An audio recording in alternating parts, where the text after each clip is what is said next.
Bonjour et ravi de vous retrouver en ce dimanche matin. On est là pour parler de diplomatie, l'avenir de la diplomatie. Alors, vous savez que le sujet est tellement dans l'actualité que je pense qu'Emmanuel Macron avait dû lire l'intitulé de ce programme et du coup il a décidé il y a quelques mois de lancer, de mettre en œuvre les états généraux de la diplomatie. Une concertation qui a d'ailleurs été déjà lancée le 28 octobre dernier par le ministre des Affaires étrangères, par Catherine Colonna, et qui va durer quelques mois. On aura peut-être l'occasion d'y revenir, en tout cas jusqu'en 2023. Ça veut dire, en tout cas, qu'il y a une réflexion importante aujourd'hui à la fois sur l'appareil diplomatique français, qui est pas le moindre, puisque nous sommes à la tête du 3e réseau diplomatique au monde, derrière la Chine et les États-Unis. Je crois que c'est maintenant dans cet ordre-là, alors que ça a longtemps été les États-Unis en premier. Et puis, il y a aussi, évidemment, un contexte international qui a énormément changé au cours, ne serait-ce que des derniers mois, avec le retour de la guerre en Europe, la guerre en Ukraine, depuis le 24 février dernier, avec chaque jour ou presque, on parle désormais de missiles. On n'était plus habitué à ça, on parle de missiles en Europe, missiles au-dessus de la Corée. On nous parle aussi de possibilités de conflit nucléaire, ça aussi c'est relativement nouveau. On a l'impression que le vieil ordre international qui avait été bâti au lendemain de la Seconde Guerre mondiale est complètement dépassé. On voit des États autoritaires monter en puissance, qu'on appelle aussi les États-puissances. On a l'impression d'être revenu une sorte de guerre froide aujourd'hui. On s'inquiète des ambitions chinoises.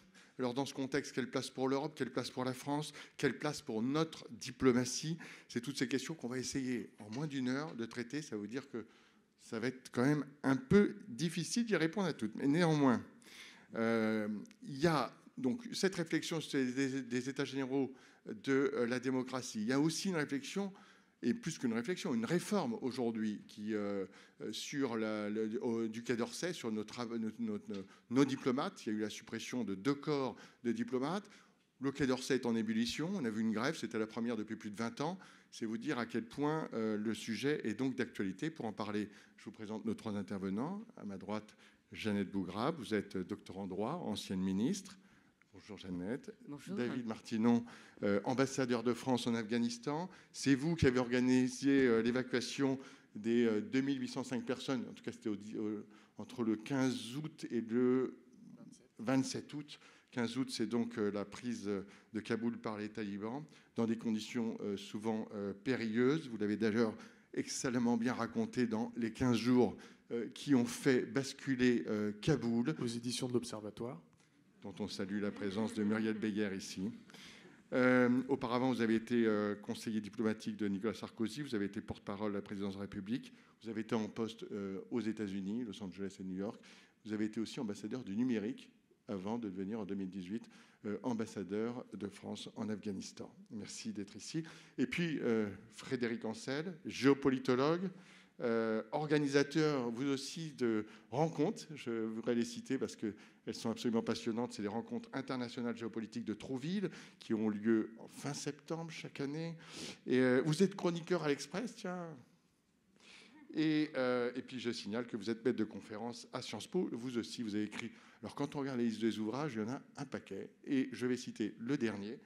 Et c'est aux éditions Odile Jacob, Les Voix de la puissance. C'était cette année, en 2022. Alors, je commence avec vous, David Martinon. Je ne sais pas si vous connaissez cette phrase du général de Gaulle à propos de la diplomatie. Je ne sais pas dans quel sens il faut la prendre. Elle date vraiment des années 20. C'est très tôt. Et donc, elle a quasiment un siècle. Et voilà ce que disait le général de Gaulle. La diplomatie, n'était pas encore général, la diplomatie, c'est l'art de faire durer indéfiniment les carreaux fêlés. Aujourd'hui, on a l'impression que les carreaux du monde sont totalement cassés, qu'on a du mal à s'y retrouver. Alors comment fait-on quand on est diplomate aguerri comme vous l'êtes pour lire ce nouveau monde dans lequel on pénètre aujourd'hui? Alors, je pense que le général de Gaulle, quand il dit ça, il exprime l'idée que la diplomatie, c'est l'art de trouver des solutions ad hoc, pas forcément parfaites, mais dans un monde imparfait. Et donc, quand il dit que c'est l'art de faire tenir des carreaux fêlés ou à moitié cassés, il exprime le fait que parfois la meilleure des solutions, c'est un armistice. Et parfois, on voit des armistices qui durent des décennies et des décennies. Ça n'est pas satisfaisant, ça n'est pas parfait, mais c'est quand même la meilleure des solutions. C'est ce qu'on voit en Corée avec une ligne d'armistice qui existe depuis 1953. Et c'est d'autant plus d'actualité qu'on voit bien que dans le conflit en Ukraine, il n'y a pas de solution parfaite qui risque de s'imposer ou qui pourrait être imposée. Et je ne vais pas plus loin sur le sujet, mais on voit bien qu'il y a tellement de paramètres, que la situation est tellement compliquée, que voilà, peut-être que la meilleure des solutions, ce sera une armistice, d'ailleurs comme entre 2014 et 2022, et que ça risque, c'est une solution imparfaite, provisoire, mais ça risque d'être du provisoire qui dure. Je voudrais revenir sur votre livre sur l'Afghanistan, parce que ça fait partie aussi de votre métier, et on n'imagine pas à quel point, finalement, un ambassadeur est amené à se retrouver dans des situations extrêmement dangereuses. Vous le racontez vraiment sous forme d'un récit. Voilà, là, ça se passe de 15 août, donc c'est le jour où les talibans, Kaboul est tombé aux mains des talibans, et là, il y a une cellule de crise qui se met en place immédiatement aussi à Paris. C'est vous qui écrivez ça. Il est 15h, j'entre en contact avec la cellule de crise que Nicolas Roche a ouverte à Paris. Nicolas Roche, c'était le directeur de cabinet de Jean-Yves Le Drian. Ce dimanche du 15 août, son jour de retour de congé devient un jour de semaine pour nos collègues parisiens. Sans doute maudissent-ils l'Afghanistan, mais en ce moment précis, il représente le Quai d'Orsay à son meilleur en gestion de crise, comme si de rien n'était, alors que la France entière prend enfin le soleil et boit le pastis. Je ne sais pas pourquoi j'ai parlé de pastis à ce moment-là. Mais sans doute parce que ça vous manquait peut-être un petit peu, parce que vous, à ce moment-là, vous étiez dans des situations très compliquées avec des sauvetages organisés. Oui, c'est vrai que la gestion de crise, c'est une des fonctions constantes de la diplomatie, c'est du métier de diplomate, mais les exigences n'ont cessé de croître en réalité en matière de gestion de crise. Il y a encore quelques années, il y avait une crise, s'il fallait replier l'ambassade, on la repliait, et on faisait ça vite, sous protection, et l'histoire se terminait là. La nouveauté avec la crise à Kaboul, c'est que, d'abord, moi je l'ai vu venir de loin, donc ça permet de se préparer, d'anticiper, de planifier. Et je me souviens que j'avais eu un contact avec mes autorités 15 mois avant la chute de Kaboul, et je leur avais dit, le scénario le plus probable, c'est celui d'une victoire complète et rapide des talibans, après le départ du dernier soldat de l'OTAN. Dans ces conditions, pour des raisons politiques et pour des raisons de sécurité, il faudra fermer l'ambassade, il faudra l'évacuer. Et j'ai dit que dans ces conditions, je voulais laisser personne derrière. Et j'ai eu une approbation directe de mes autorités, de Nicolas Roche en particulier, ce qui m'a permis de travailler et ce qui fait que, en fait, dans les nouveautés de la gestion de crise à Kaboul, enfin de la crise à Kaboul, il y a le fait que désormais, nous ne laissons plus personne derrière. C'est-à-dire, nous ne laissons plus aucun employé local derrière.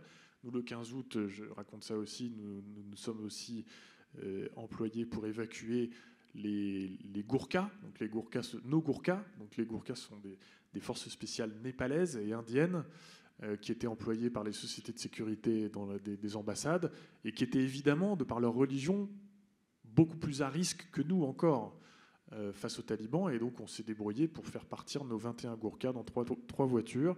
Et c'est vraiment ça la nouveauté, c'est que voilà, là il y a eu un effet de cliquet. On ne reviendra plus en arrière là-dessus et nous protégerons toujours, enfin je l'espère, nos employés locaux. Mais ça n'avait pas été le cas au moment de la chute de Saïgon ou de la chute de Phnom Penh. Je voudrais vous parler du métier de diplomate. Vous êtes diplomate, vous êtes depuis toujours. Vous racontez d'ailleurs dans votre livre à quel point ça a été d'ailleurs l'Afghanistan un déclic lorsque vous êtes sorti de l'ENA. On est en train de changer ces métiers de la diplomatie. Dans un imaginaire, on se pense souvent à la publicité des Rocher Ferrero, l'ambassadeur, les réceptions chics, les cocktails. En réalité, ce métier d'ambassadeur a totalement changé au cours des dernières années, et d'ailleurs pas qu'en France. Alors, il y a toujours les cocktails, je rassure tout le monde ici, mais pas qu'en diplomatie. Ici aussi, on mange bien, on boit bien, c'est sympa. Il y a des invariants dans le métier de diplomate, mais même ces invariants connaissent des évolutions. Donc, être un diplomate en poste, ça veut dire informer. Mais évidemment, c'est beaucoup plus que ça. C'est informer, c'est analyser, essayer d'analyser de manière indépendante, sans tomber dans les biais cognitifs, sans tomber dans le conformisme, sous l'influence normative, etc., de façon à prévoir et à proposer.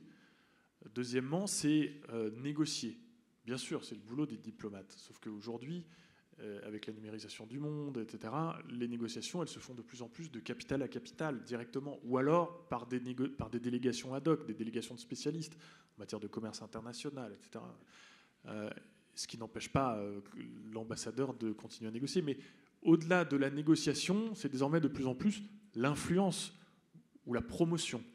Et puis, le travail du diplomate en poste, c'est aussi administrer les Français de l'étranger, les protéger, et donc de plus en plus gérer des crises. Parce que j'ai parlé des employés locaux, mais bien sûr, dans la gestion de crise, il y a aussi la protection des Français, enfin, de nos ressortissants.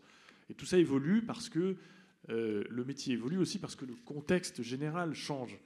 Il y a des grandes tendances qui sont à l'œuvre. Bien sûr, il y a l'émergence des enjeux globaux, que nous avons en partage, évidemment, le changement climatique, etc.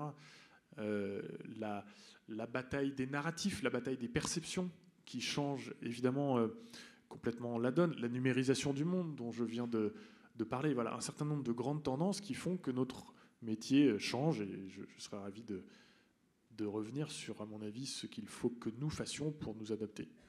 Je poursuis précisément la réforme du Quai d'Orsay, enfin de notre diplomatie, s'inscrit dans la réforme de la haute fonction publique, et qui consiste à supprimer des corps et à verser en fait nos diplomates dans le corps des administrateurs d'État. Cette réforme a suscité beaucoup d'inquiétudes et continue à en susciter au sein du Quai d'Orsay. Est-ce que vous comprenez cette inquiétude, en particulier d'ailleurs aussi chez les jeunes diplomates qui pensent qu'on est en train de supprimer l'essence même, enfin le métier même de diplomate? Alors d'abord, la réforme, elle est passée. C'était 2021, ouais, décembre 2021. Elle est actée. Sur ce sujet-là, je dois bien sûr prévenir que je parle en mon nom propre. Je suis fonctionnaire à ma tâche, donc je parle en mon nom propre, mais globalement, tout ce que j'ai commencé à vous dire et tout ce que je suis ravi de vous dire à partir de maintenant, en fait, je l'ai déjà dit lors d'une audition. J'ai été auditionné par les États généraux de la diplomatie, donc je suis assez tranquille pour parler de tout ça. Je pense que l'inquiétude, elle vient du fait que devenir diplomate, c'est vraiment un métier de vocation qui demande en fait une très longue préparation.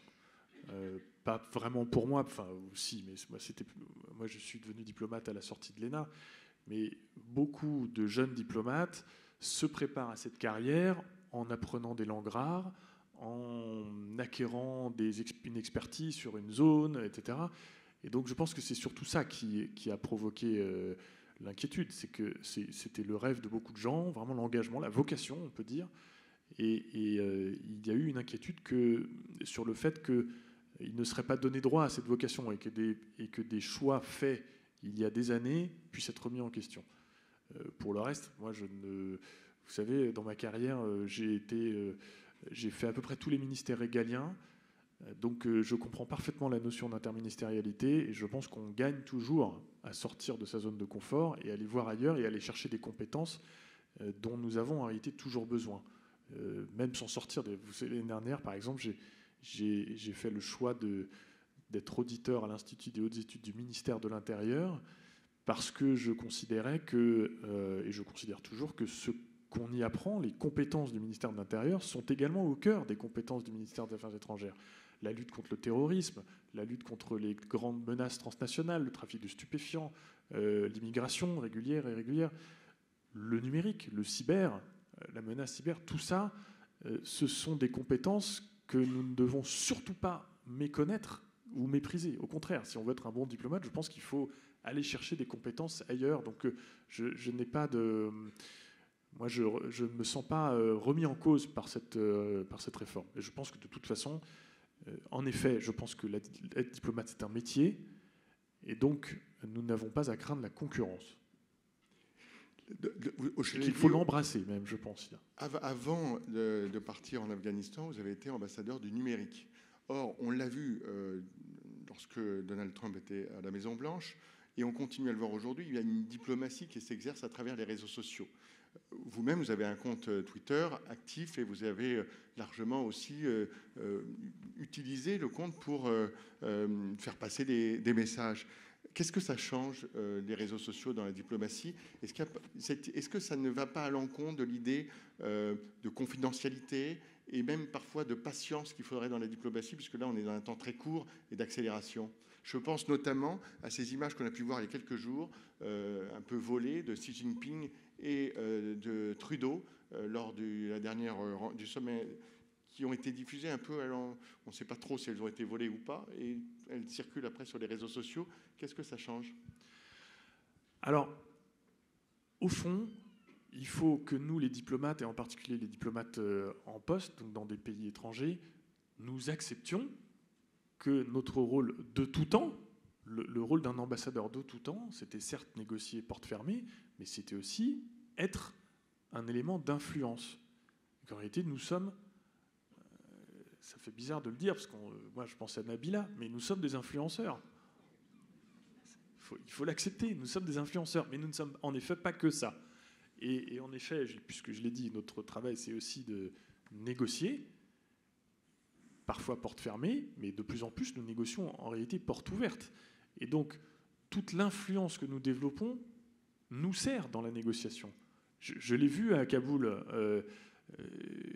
il y a eu des négociations de paix, mais qui n'en étaient pas vraiment, puisque les talibans faisaient semblant de négocier pour gagner du temps. Ce que j'ai vu, c'est que les talibans avaient une stratégie de communication extrêmement agressive sur les réseaux sociaux, extrêmement rodée, extrêmement efficace, et que cette bataille du narratif, les autorités de la République islamique d'Afghanistan ont refusé de la mener. Et donc quand vous refusez cette bataille des narratifs, vous êtes sûr de perdre. Un bon narratif renforce votre position de négociation de tout temps. Par ailleurs, les réseaux sociaux, c'est quand même un outil formidable parce que les moyens manquent au Quai d'Orsay, mais comme partout. Et je ne discute même pas ça. L'argent public est rare et il doit être utilisé avec parcimonie. Mais donc, tout ce que l'on fait, il faut essayer d'en tirer le plus grand profit en termes d'influence. J'ajoute que moi, j'ai géré cette crise à Kaboul en utilisant en effet les réseaux sociaux et que ça m'a été bien utile. Et c'était même pas pour faire de la communication, c'était pour faire de l'information presque tactique. Je me suis servi des réseaux sociaux parce qu'en cas de crise, très vite, vous n'avez plus de communication filaire, vous n'avez pas forcément un téléphone satellite sous la main, et en fait, il faut profiter des rares moments où vous avez un peu de connexion. Il y a eu un moment le moment où nous sommes héliportés depuis Kaboul vers l'aéroport, c'est un moment où il est 18h46, les talibans entrent dans la zone verte là où nous sommes à 18h48 ou 18h50, et au moment où je décolle avec mon équipe, les autorités américaines ne savent pas où je suis, mes autorités à Paris ne savent pas où je suis, le reste de l'équipe ne sait pas où je suis, ma femme ne sait pas où je suis. Donc pouvoir tweeter, c'est un gain tactique immense, parce qu'en une seconde, en plus avec la force de la vidéo, donc il y a force de preuve, c'est indiscutable. Vous dites où vous êtes, vous dites que vous allez être mis en sécurité, et donc du point de vue tactique, c'est extrêmement important, mais j'aurais plein d'exemples à vous citer.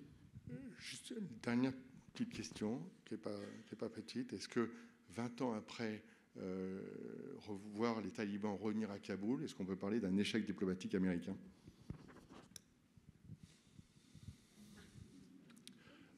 C'est une vraie question qu'on ne peut pas résoudre à ça. Je n'ai pas encore fait ma religion, si je puis dire, sur cette question. La vraie question, c'est est-ce que le projet était fichu d'avance, ou est-ce que c'est nous, l'Ouest, par nos erreurs stratégiques, qui l'avons condamné?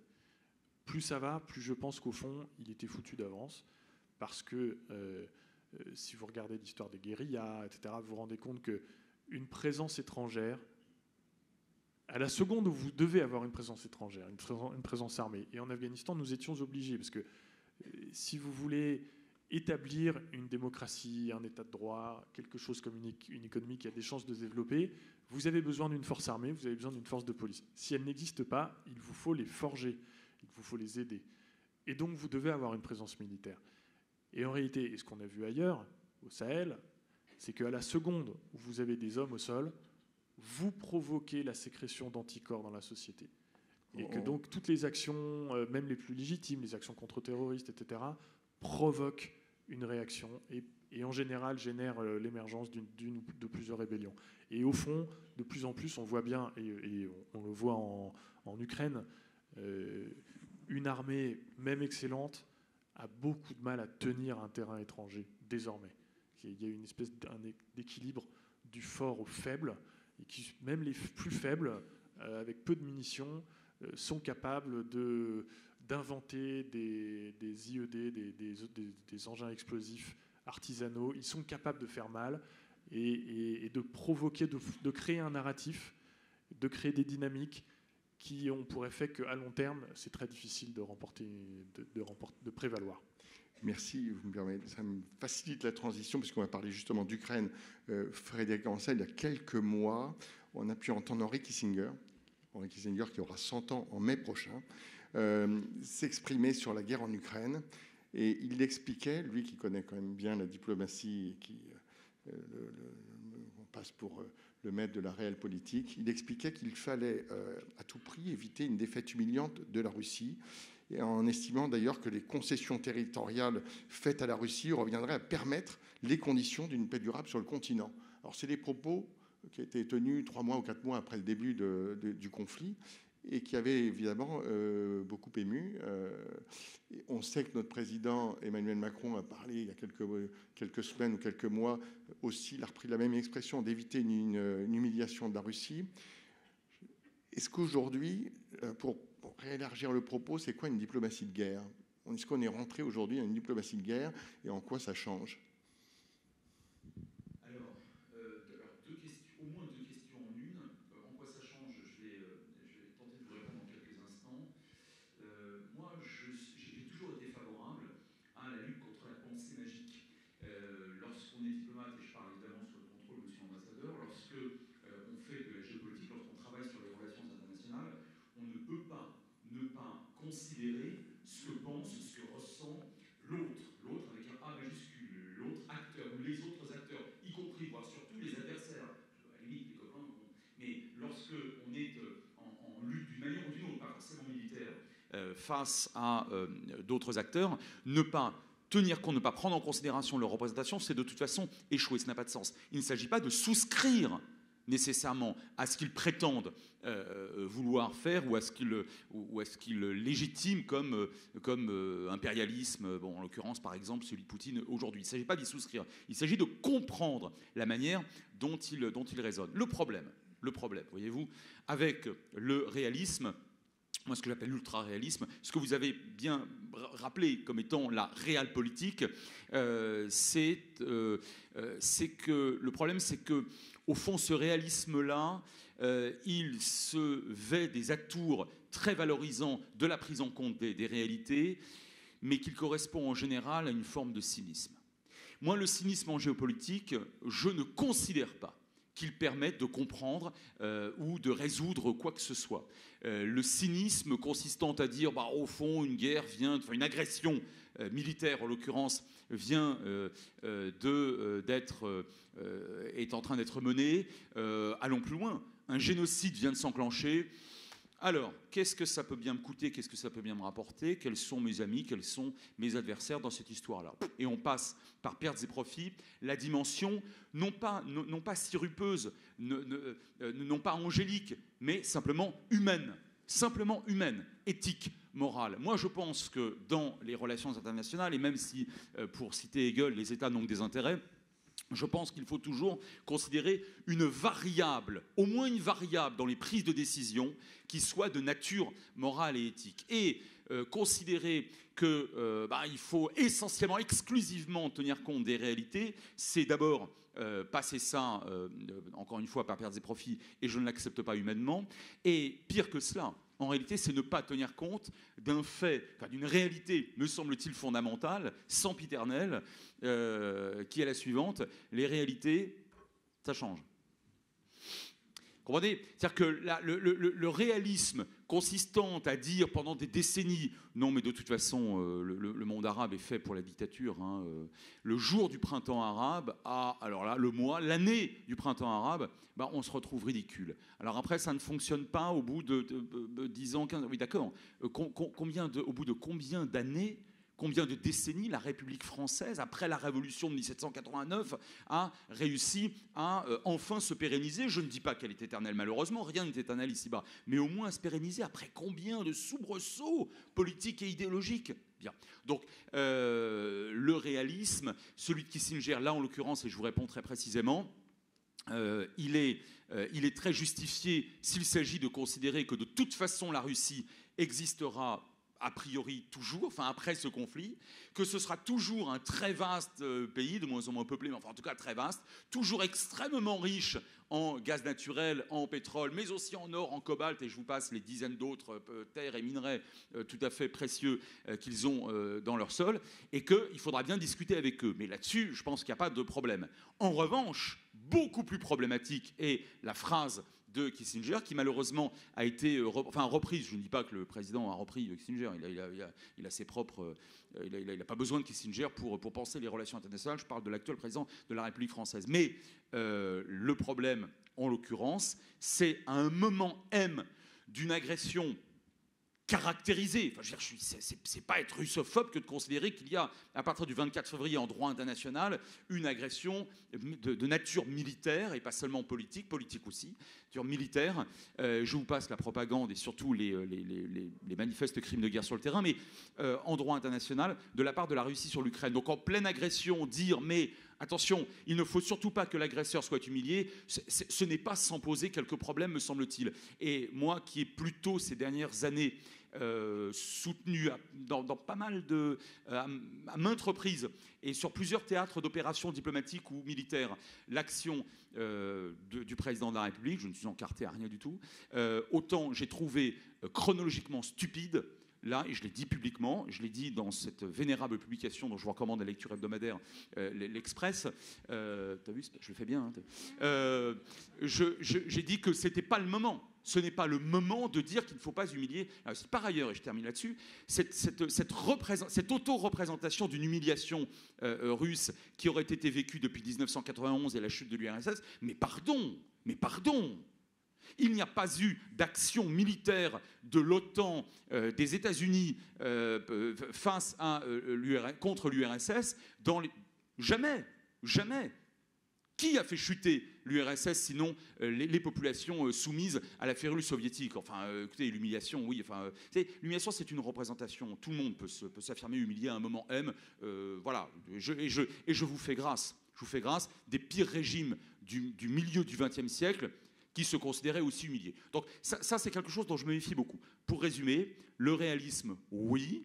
La réelle-politique cynique ou l'ultra-réalisme, je pense qu'il faut s'en préserver. Merci. Jeannette Beaugrave. On parle de réalisme et c'est vrai que dans la diplomatie, il y a un arbitrage à faire entre le réalisme et la défense de valeurs. Et cet arbitrage, il n'est pas toujours facile. On a vu notre président de République la semaine dernière recevoir 4 opposantes iraniennes, dont Masih Alinejad, à l'Élysée. Mais on l'avait vu aussi, le même président de la République, Emmanuel Macron, en marge de l'Assemblée générale des Nations Unies fin septembre à New York, aller s'entretenir avec Ebrahim Raïssi, le président iranien, qui passe pour un vrai conservateur. Est-ce que c'est ça la diplomatie, c'est de pouvoir, comme le dit Emmanuel Macron, de parler avec des gens avec lesquels on n'est pas d'accord? Oui. Juste avant, je voulais juste vous citer en fait un extrait de Stéphane Zweig, le Fouché, qui est peut-être parfois un peu injuste, mais qui résume assez bien parfois le métier de diplomate. Chaque jour, nous constatons encore que dans le jeu ambigu et souvent criminel de la politique auquel les peuples confient toujours avec crédulité leurs enfants et leur avenir, ce ne sont pas des hommes aux idées larges et morales, aux convictions inébranlables qu'il importe, mais ces joueurs professionnels que nous appelons diplomates, ces artistes aux mains prestes, aux mots vides et aux nerfs glacés. C'est ainsi qu'en réalité, Stéphane Zweig décrivait Fouché, l'ancien ministre de Napoléon. Alors c'est moins qu'on puisse dire, c'est qu'effectivement, le président de la République iranienne est loin d'être comment vous expliquer? Moi, j'ai du mal avec cette manière de faire de la politique. Et ça ne... Je vous écoutais, pardonnez-moi, sur la question des états généraux de la diplomatie. On ne peut pas supprimer un corps qui est un corps d'excellence pour ensuite mettre à sac en fait ce qu'on a mis des années et ensuite de dire on va réfléchir à la diplomatie. On ne peut pas décider d'une forme, et c'est la première fois que le Quai d'Orsay est en grève, de dire en réalité, deuxième fois, et de dire, mais après on va discuter. Je vous détruis tout, et puis après on va discuter. Cette manière de faire ne peut pas aller.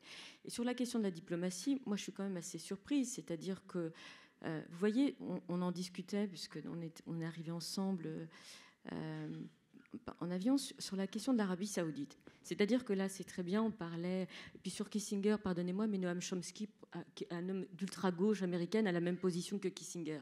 Kissinger, l'européen, parce qu'on oublie que Kissinger est né en Europe. Et je vais essayer de... En fait, je suis écœurée. En fait. Je suis en état de révolte de manière permanente et je ne comprends pas la diplomatie française.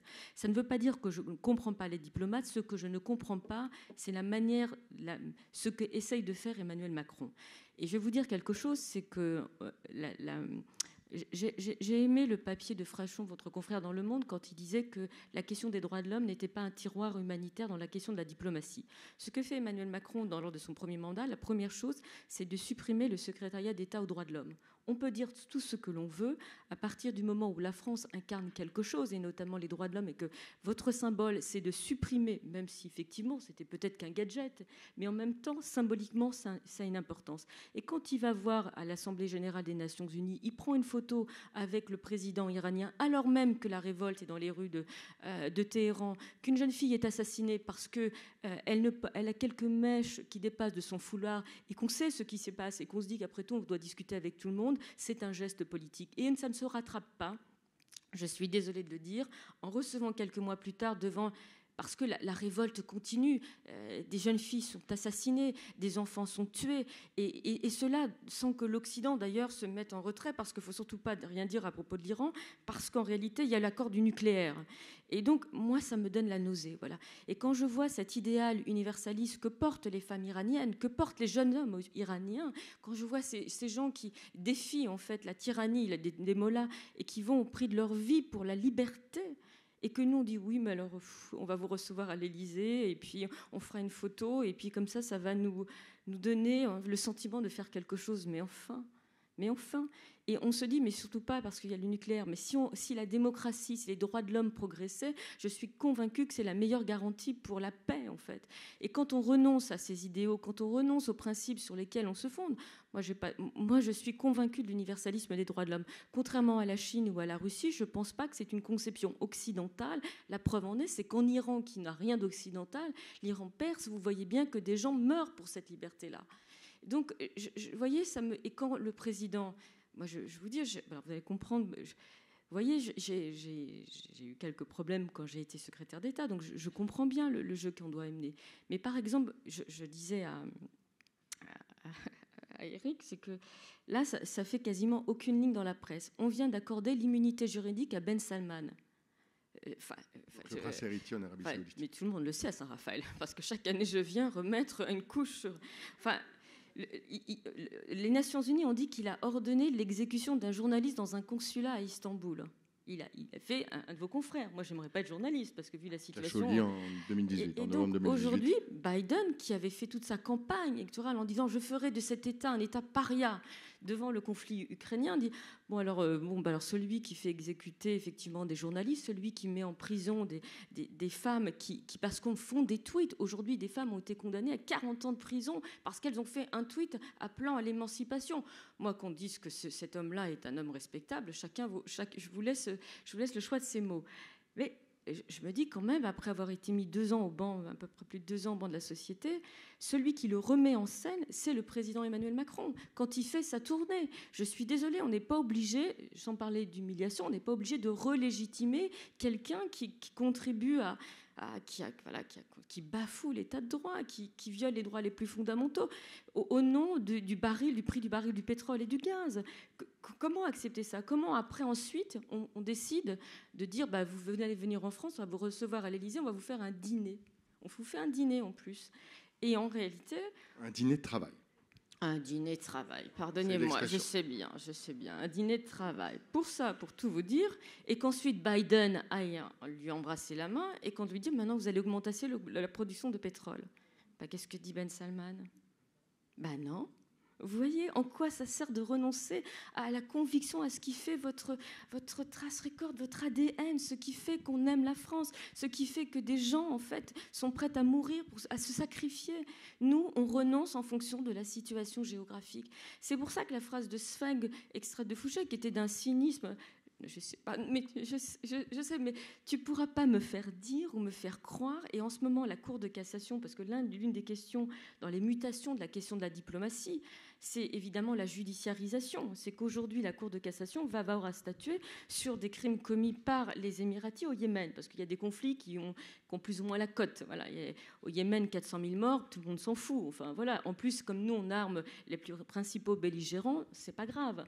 C'est ça qui fait qu'aujourd'hui, la plupart du temps, les autres pays n'écoutent pas ce que peut dire la France parce qu'en réalité, c'est une politique à géométrie variable et qu'on sont drape de ce principe en fonction de ses intérêts. C'est peut-être le propre de la diplomatie, c'est-à-dire que c'est d'abord l'intérêt du pays, mais je ne crois pas qu'on va dans l'intérêt de son pays quand on décide d'avoir cette espèce de renoncer à ce que l'on est.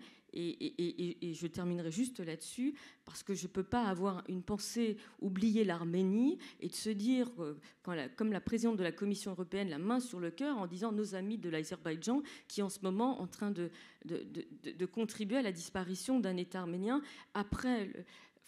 c'est pour ça que je suis, comme disait Camus, cette phrase qui est très juste, je suis en état de révolte, et cela n'est pas bon. Voilà. Merci beaucoup, Jeannette Bougrabe.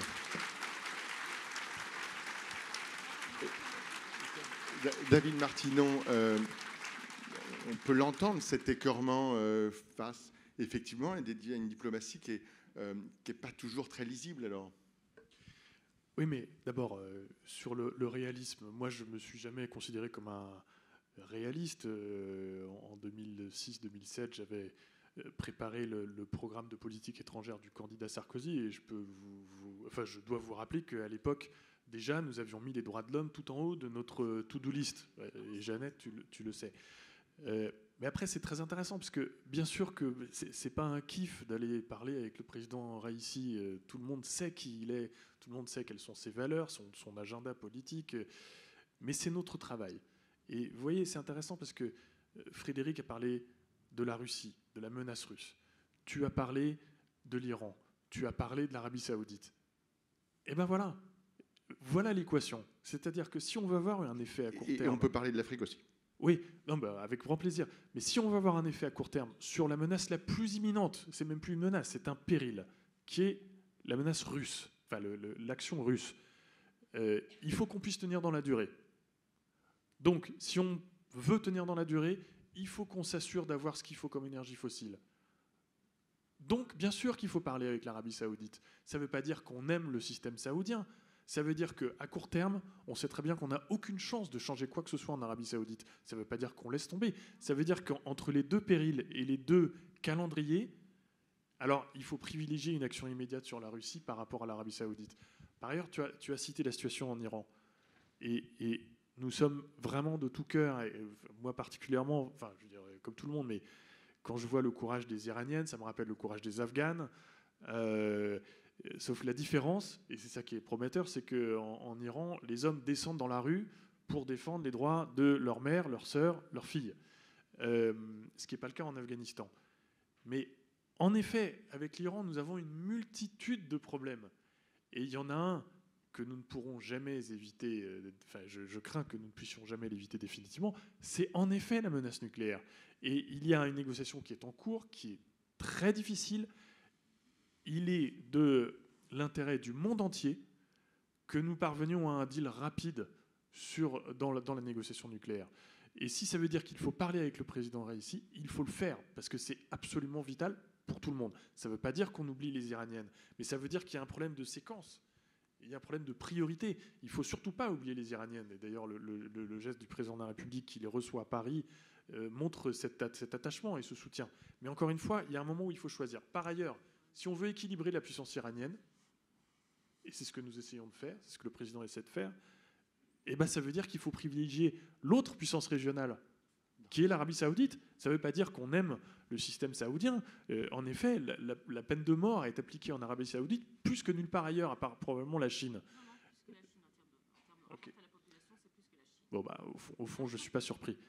Il n'empêche qu'à court terme, si on veut équilibrer le péril iranien, il faut parler avec les Saoudiens. Donc, ça ne veut pas dire qu'on oublie nos intérêts, ça veut dire qu'on est obligé à un moment d'établir des priorités. Moi, là-dessus, on ne partage pas le même point de vue et je trouve ça intéressant. Le trait d'union, ça peut être l'Afrique. Ça montre bien qu'on se trompe sur la manière dont on a défini nos objectifs en matière de diplomatie.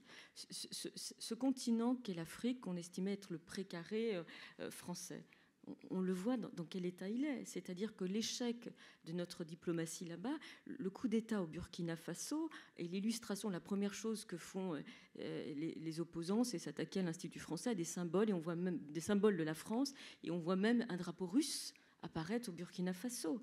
Quand vous avez même le Sénégal, quand vous avez un des opposants à Macky Sall qui dit, on en parlait tout à l'heure en disant, il faut que la France enlève son genou de notre cou. C'est-à-dire ce rejet de la France est tel que même dans ce qui était autrefois nos liens de coopération, ils préfèrent les Chinois, ils préfèrent les Russes. Quand il y a des études des sondages sur quels sont les pays que vous préférez, bon, c'est l'Allemagne, le Canada, etc. Donc la France ne fait pas rêver. Et l'un des derniers éléments, même l'Algérie avec lesquels la France a quand même un lien fort, où le président de la République a quand même fait beaucoup d'efforts en matière mémorielle. Enfin, il a fait quand même beaucoup de concessions. La dernière délégation française avec Isabelle Borne, c'était 18 ministres, je crois, qui sont allés visiter l'Algérie. L'Algérie, ce qu'elle fait, c'est qu'elle demande son adhésion aux BRICS. Vous savez ce que sont les BRICS. Ils ne demandent pas à venir se rapprocher. Donc, et tout ça, effectivement, on a critiqué le président de la République avait dit, effectivement, l'Algérie, est-ce qu'elle a existé avant la colonisation? Est-ce que cette rente mémorielle? Pour ensuite, 1 an après, 2 ans après, avec le conflit ukrainien, dire, ah non, en fin de compte, c'est super, parce qu'effectivement, il y a la question de l'énergie. Donc, quand vous faites sans arrêt des volte-face sur les principes auxquels vous croyez, donc à un moment, vous me mettez à critiquer l'Algérie en disant, mais oui, mais ils exagèrent. Ah oui, mais maintenant, non, j'ai pas voulu dire ça, parce que j'ai besoin de gaz, parce que les Italiens sont allés avant pour négocier du gaz avec... Enfin, il y a un moment, on n'est pas crédible. Et juste, pour vous citer, et c'est terrible, parce que je laisserai bien évidemment David répondre, alors évidemment, il y a eu le putsch au Mali, et la France a décidé de se retirer, c'est le discours qu'a tenu le président malien, enfin, qui n'est pas encore élu, contre la France. Il dit, dénonçant l'obscurantisme de la junte française, nostalgique de pratiques néocoloniales, condescendantes, paternalistes et revanchards. Voilà comment s'exprime le Mali devant l'Assemblée des Nations Unies en septembre. Alors, sur la question de nos résultats en matière diplomatique, je ne sais pas pourquoi, mais là, j'ai mis quelques doutes. Voilà. Alors, sur l'Afrique... Effectivement, le président français a mis fin à l'opération Barkhane. On a quand même encore aujourd'hui 3000 militaires qui sont stationnés au Sahel. L'actualité, on est quasiment rattrapé par l'actualité, puisque vous parliez du Burkina Faso. Il y a des propos d'ailleurs de notre ministre de la Défense ce matin dans le journal du dimanche, expliquant que la révision de notre stratégie générale en Afrique interroge toutes les composantes de notre présence, y compris les forces spéciales. En réalité, le président Emmanuel Macron l'a annoncé en novembre, il y a quelques semaines, on est en train de réviser notre stratégie en Afrique, ça va prendre 6 mois. On voit bien qu'on est en train de courir après une nouvelle diplomatie en Afrique. Et derrière, il y a cette bataille des narratifs dont vous parliez tout à l'heure, David Martineau. On voit bien que la France est en train de perdre cette bataille des narratifs. Frédéric? Humainement, je rejoins Absolument. Ce qu'a dit tout à l'heure mon amie Jeannette, en professionnel, alors non pas sur le terrain de la diplomatie, mais de l'enseignement de la diplomatie et des relations internationales, je rejoins forcément David Martinon, forcément.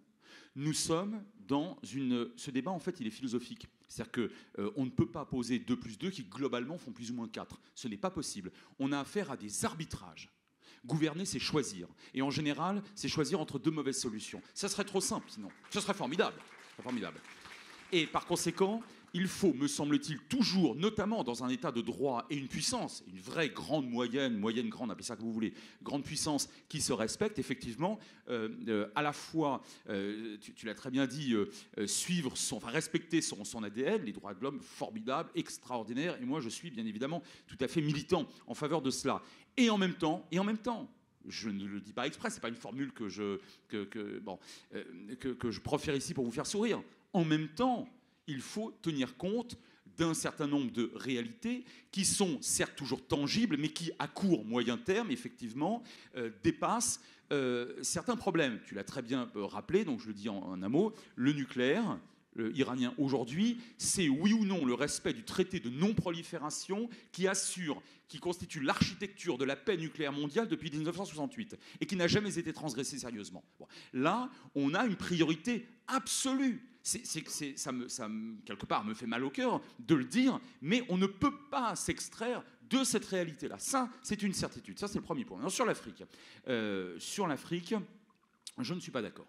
Je ne suis pas d'accord parce que je pense que nous sommes tous, enfin beaucoup en tout cas, ces dernières années, beaucoup trop paresseux à constater que quelques centaines de manifestants ou quelques milliers de manifestants tout à fait respectables par ailleurs, bien qu'étant parfois quand même grassement payés par Wagner pour descendre dans la rue, manifestent avec un drapeau russe qu'ils ont confectionné 1 heure auparavant. Non, il faut être sérieux. Il faut être sérieux. Moi, je n'ai pas, ces dernières années et ces derniers mois en particulier, constaté soit qu'une élection, à peu près démocratique, un scrutin à peu près sincère et transparent, ait mis au pouvoir une équipe qui, dans son programme électoral, voulait mettre dehors la France. Je n'en ai pas vu. Cherchez pas, vous allez perdre du temps. Je le fais. Je suis mal payé pour le faire, mais je suis payé pour le faire. Je le fais. Non, cherchez pas. Il n'y en a pas. 1. 2.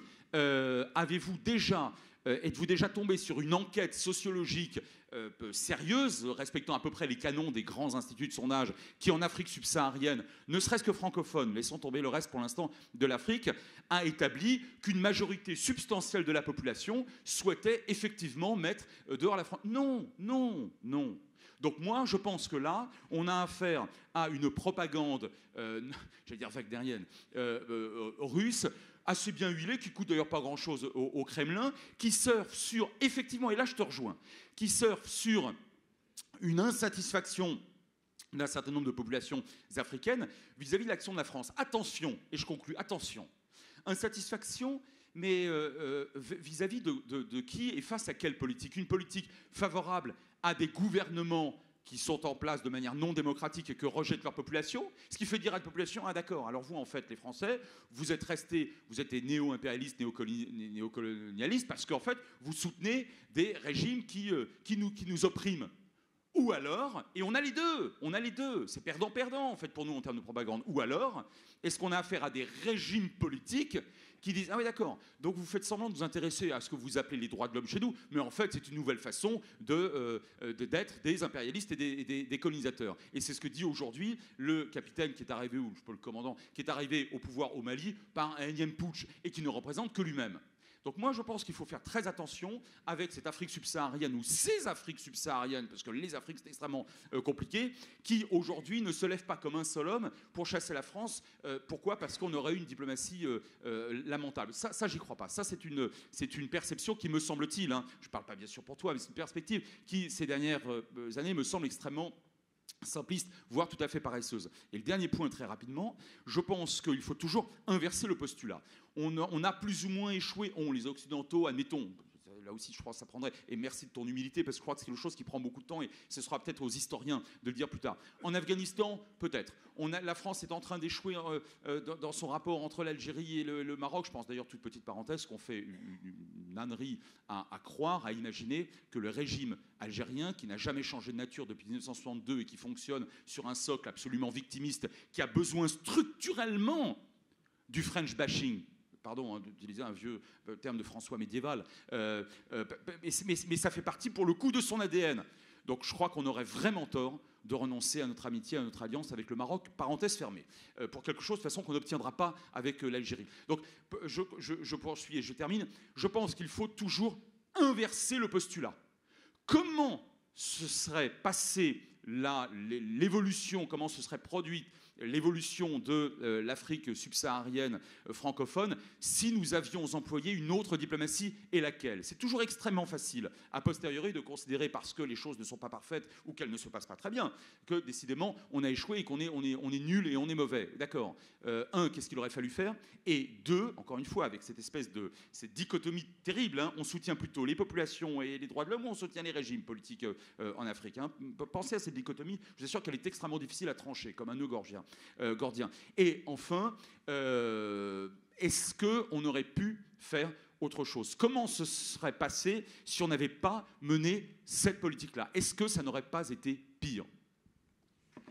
Merci Frédéric. Je laisse David Martinon réagir et on passera très vite le micro à la salle.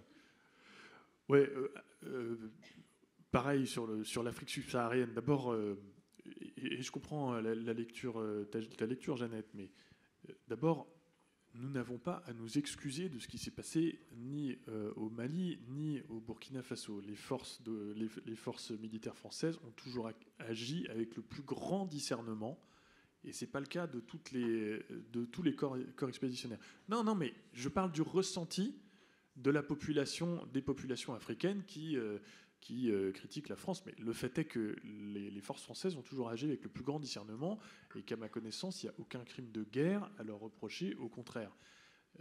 Deuxièmement, il faut quand même voir aussi les décennies d'aide et de sacrifice de la France, en direct de sacrifice au sens où on fait des choix. Mais l'aide publique au développement française en direction de l'Afrique et en particulier de ces pays-là a toujours été très très importante, le déploiement de militaires. Nous avons perdu des hommes au Mali, il ne faut pas les oublier.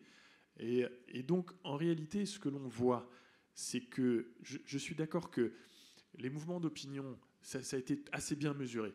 Les mouvements d'opinion au Mali et au Burkina, c'est beaucoup de la manipulation informationnelle wagnérienne, russe, engagée par Wagner, dans les milieux urbains, puisque de toute façon ailleurs, il n'y a pas tellement de connexion, et donc c'est facilement manipulable. Mais quel est le mot d'ordre des putschistes, autant au Mali qu'au Burkina? La critique contre la France, ce n'est pas une critique colonialiste, c'est de la part des putschistes. Ce qui les a animés, c'est le fait que l'action militaire française les laissait totalement insatisfaits, parce qu'au final, il y avait toujours des terroristes. Et ça, c'est incontestable. Le fait est que ce qu'a fait l'armée française au Mali, c'était excellent. Tout ce qu'ont fait les militaires français, c'était très bon, mais ce n'était pas suffisant. La preuve, il y a encore des insurrections et des mouvements terroristes. Donc c'est cette satisfaction-là qui est reflétée dans les putschs. Mais maintenant, je leur souhaite bien du courage, parce que remplacer l'armée française par Wagner, c'est peut-être... ça leur a paru une bonne idée, mais on verra au résultat. Et ce qu'on voit surtout, c'est que pour le moment, il y a une multiplication des crimes de guerre. Voilà.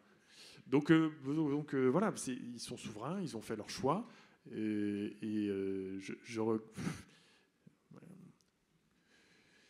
leur souhaite que la situation s'améliore, mais je ne mettrai pas tous mes espoirs dans Wagner.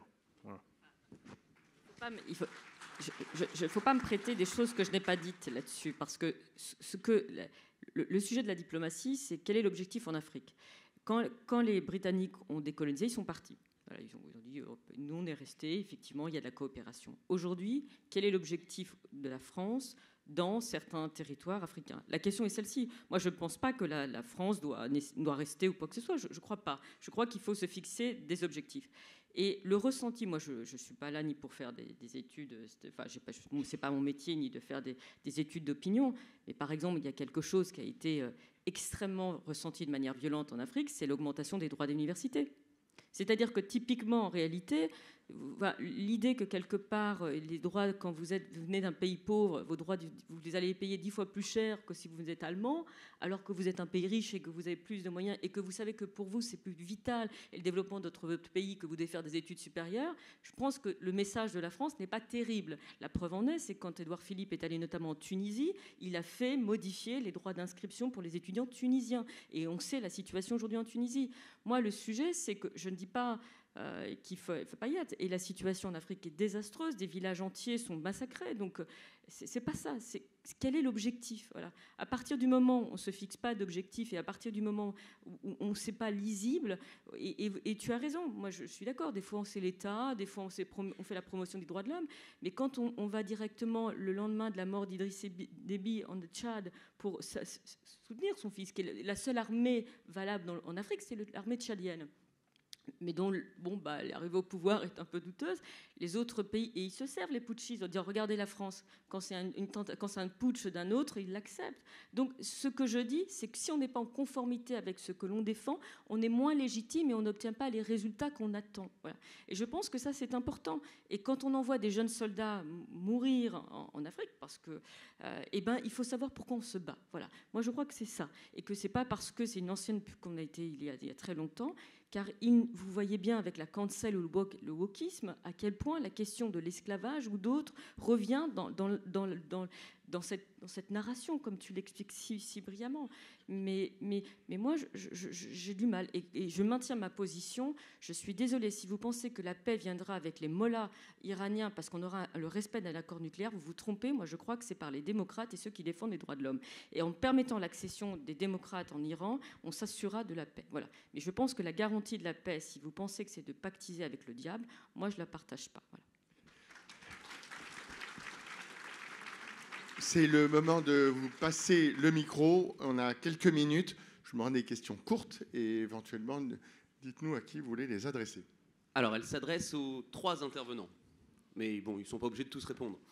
Elle s'adresse aux 3 parce que, pour répondre au sentiment de révolte de Jeannette, pour dépasser cet hyper-réalisme, mais pour en même temps faire de la diplomatie et arbitrer entre 2 mauvaises solutions, est-ce qu'une diplomatie efficace, ça ne nécessite pas d'abord d'être en paix nous-mêmes avec nos propres valeurs au sein de notre propre territoire?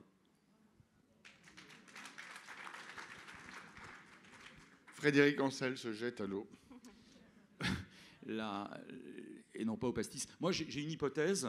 Le pastis de David, c'était un mouvement de révolte, de rébellion vis-à-vis des talibans. Voilà. Mais après, je te laisserai. Voilà, j'ai eu raison là-dessus. Ça fait longtemps que je voulais dire ça. La République française, la 3e République, laïque, a créé les conditions d'un chaos permanent au Liban sur une base confessionnelle.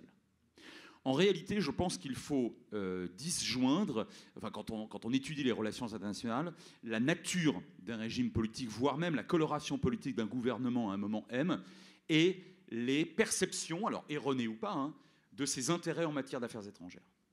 On ne soutient pas nécessairement, ou on ne combat pas nécessairement des gens qui, a priori, nous ressemblent politiquement, voire même d'ailleurs ethniquement, je ne sais pas, si nos intérêts ne sont pas ceux-là. Donc je pense que c'est quelque chose qu'on doit vraiment distinguer lorsqu'on travaille sur les questions internationales. En revanche, ça c'est quand on les étudie. Maintenant, en tant que citoyen, je vous rejoins. C'est-à-dire que je pense que, et je rejoins ce qu'a dit de manière extrêmement véhémente, mais pas fausse, Jeannette, parce qu'elle est en révolte, elle a raison. Je pense qu'il faut le plus possible respecter ce qu'on prétend être. Sinon, on perd en crédibilité. Et la crédibilité en matière de géopolitique, pour ma part, c'est la matière la plus précieuse possible. Merci. Juste, moi, je suis... par exemple, en ce moment, il y a la COP27. C'est sympa, la COP27, c'est le grand sujet, la transition énergétique, la question du réchauffement climatique. Le problème, vous savez où c'est? en Égypte, Sharm el-Sheikh, c'est sympa. C'est sûr que c'est plus sympa d'aller à Sharm el-Sheikh que d'aller à Châteauroux. Mais en même temps, vous savez combien il y a d'opposants politiques et combien il y a eu d'arrestations à la veille de la COP27 ? Il y a eu 70 000 opposants dans les geôles de Sisi. Vous savez le nombre de procès qu'il y a en fait pour les homosexuels, le droit des femmes qui dénoncent du harcèlement et des agressions, elles sont jetées en prison. Enfin, moi, je veux bien que la question du réchauffement climatique prime sur tout, mais en même temps, si c'est pour cautionner, légitimer les pires dictatures à qui on vend des armes, parce que l'Égypte, je sais que le président a même décoré le général El-Sisi, mais quand même... Maréchal, autant pour moi. J'ai raté un échelon. Mais vous comprenez bien que et en plus, quand on parle de l'Afrique, vous savez que l'une des questions qui a été soulevée, c'est que l'essentiel des matières premières qui sont exportées d'Afrique, c'est pour les Occidentaux, c'est-à-dire ceux qui disent aux pays en voie de développement, vous allez cesser votre croissance ou ralentir votre croissance, vous devez la faire différemment que celle que nous avons eue pendant la période industrielle, parce qu'il y a le réchauffement climatique. Vous comprenez, c'est cette manière de faire les choses. Et le G20 en Indonésie, moi c'est pareil, ça me pose des difficultés. Vous savez, dans la province d'Aceh, on applique la charia. Alors, enfin, bon, bref, c'est sympa Bali, hein, c'est sûr qu'on peut se prendre en photo avec des super chemises quand on est Premier ministre canadien et le Premier ministre. Mais enfin, et la situation des femmes. Enfin, je ne sais pas. Moi, je pense que quand on oublie cela, eh ben, on perd une part de son identité. Question suivante. On a déjà dépassé notre temps, mais on va encore prendre 2 questions. On vous écoute, monsieur. Bonjour et merci pour la qualité de vos interventions. J'aimerais comprendre, madame, j'entends vos sentiments qui sont tout à fait louables. Il serait très, très difficile de ne pas y souscrire. Mais j'ai du mal à comprendre comment vous avez pu accepter, lorsque vous étiez au gouvernement, l'accueil en grande pompe de Kadhafi. Et ensuite, cette guerre qui a été faite en Libye, dont les conséquences sont vraiment dramatiques. Alors, en l'occurrence, quand Kadhafi était là, je n'étais pas au gouvernement, mais j'étais là au moment du printemps arabe. Donc moi, j'y étais. Et quand, puisque vous avez peut-être écouté Michel Alliot-Marie hier, je ne sais pas si vous étiez... Voilà, mais... Enfin, voilà. Moi, j'étais là, et puisque j'étais à Davos, puisque ça m'a valu d'être huée par la presse à ce moment-là, je dis ça à Eric, mais bon, c'est pas grave.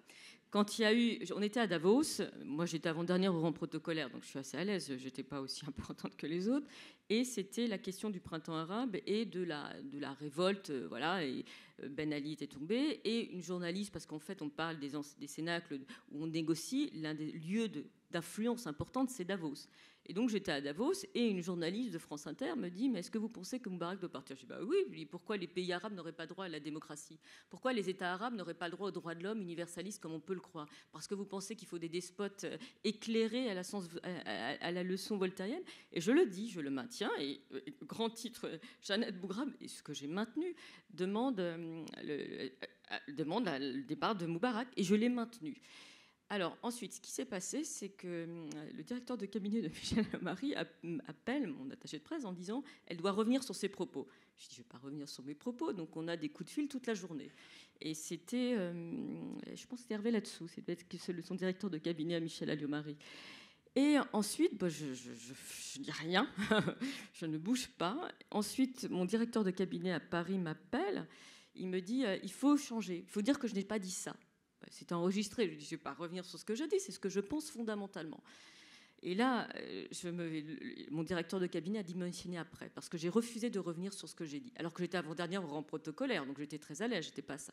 Et ensuite, j'ai un coup de fil de François Fillon à 20h dans ma chambre d'hôtel en disant « Jeannette, fais attention, ce que tu as dit, c'est très repris, parce qu'effectivement, le même jour, Angela Merkel, David Cameron et Nicolas Sarkozy avaient fait un communiqué de presse apportant leur soutien à Moubarak, en disant « Nous soutenons Moubarak contre les rues du Caire ».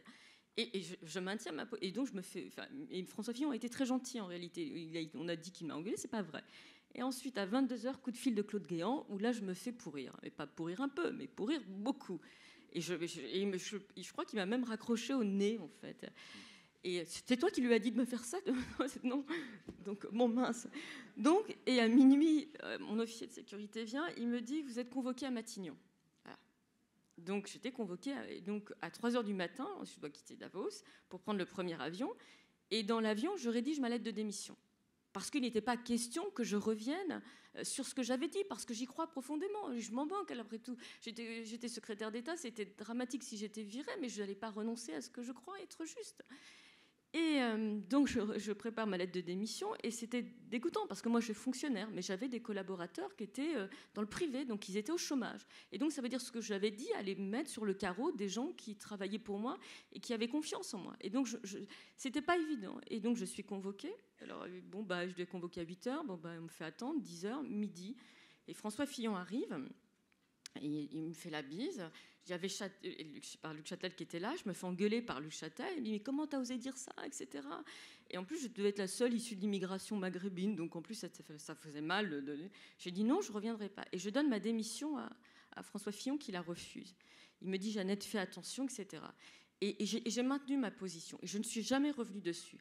Et quand on me parlait plus autour de la table du Conseil des ministres, on me rasait les murs, et je me souviendrai toujours, Nadine Morano me dit, t'as fait une connerie, Frédéric Lefebvre me tombe dessus, et j'ai dit, vous verrez, l'histoire me donnera raison. C'était prétentieux de ma part, je faisais pas ma fière. Le journal de 20h disait la bourde de Jeannette Bougrabe. J'étais la risée de tous les journalistes parisiens qui disaient que j'étais la nullarde qui comprenait rien aux relations internationales. Et ben, il n'empêche qu'à peu près 3 semaines plus tard, Moubarak est tombé. Et donc, j'ai maintenu mes positions. Et ensuite, quand Morsi les élections arrivent, je dis, mais c'est pas possible, il n'y a pas d'islamisme modéré, il n'y a pas de charia light. On ne peut pas accepter que cette révolte-là soit préemptée par les islamistes. Rebelote, je me fais à nouveau engueuler par Faugère. Cette fois, c'est par Faugère. Et là, je dis, je remettrai ma démission à nouveau. Mais j'ai été sauvée par l'Élysée. Voilà.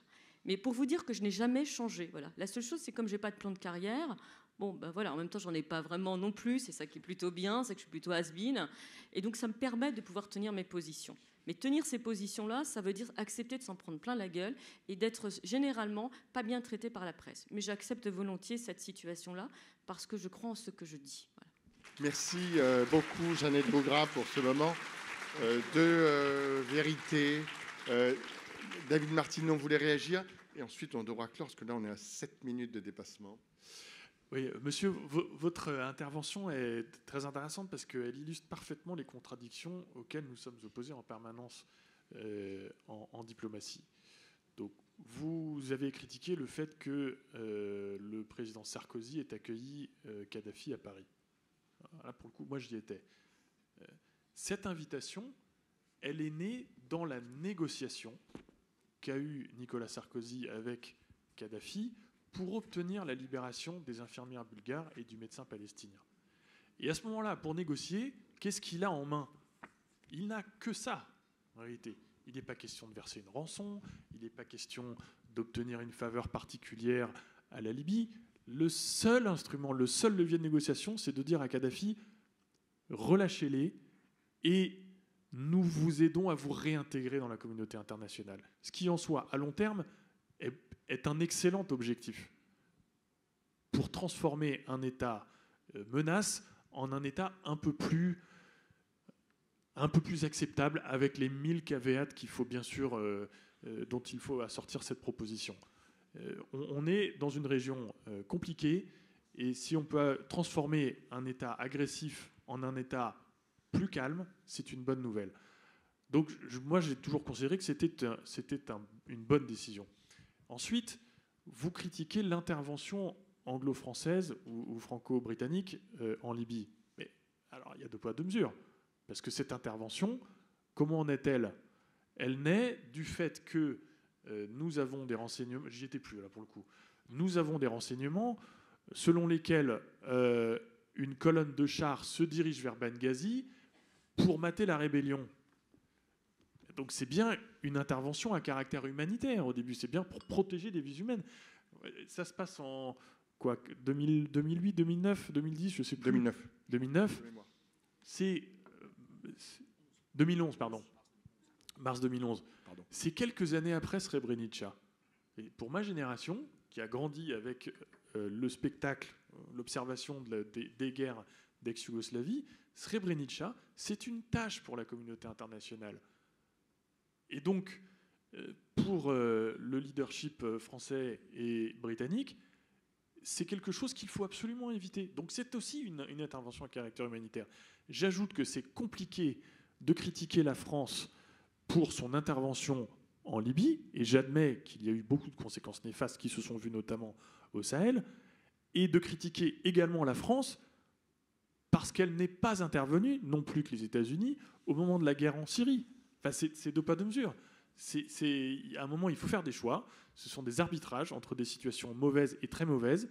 Mais nous, notre exigence, c'est d'avoir un peu de cohérence. On ne peut pas, encore une fois, on ne peut pas critiquer la France parce qu'elle intervient dans un cas avec un but humanitaire et parce qu'elle n'intervient pas pour le même objectif en Syrie. Voilà.